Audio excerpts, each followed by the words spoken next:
خلال هاد اليومين تم اقتراح مجموعة من المقترحات والتوصيات اللي من شأنها أنها تعاون هاد الشبكة باش تسهل عملية الولوج. طرقنا في هاد اليومين هذه الأدوات الترافع اللي ممكن أننا نخدموا بها.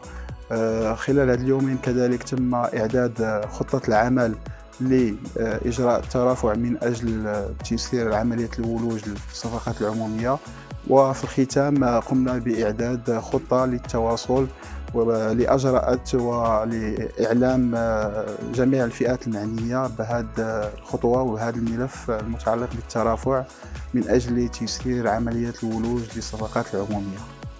هذه الورشة اللي كان فيها تخطيط الحملة ترافعية متكاملة من أجل النهوض بهذه الأنشطة الاقتصادية أنها تقدر باش أنها تولج للصفقات العمومية الصغيرة.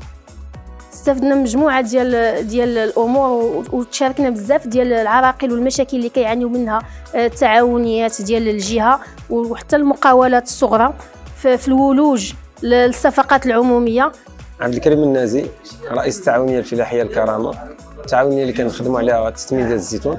المشاركه ديالنا في مشروع خطوه حول التمكين الاقتصادي مع جمعيات انطلاقه، كانت في ورشه ديال يومين اللي تميزت مجموعه من الاشياء، هو كيفيه المشاركه في الصفقات العموميه وواحد التشخيص التعاونيات والمقاولات الصغرى في هذه الصفقات. وفي الماده 148 على حسب النسبه ديال 30% اللي خاص كل اداره عموميه انها تحترمها في الصفقات العموميه.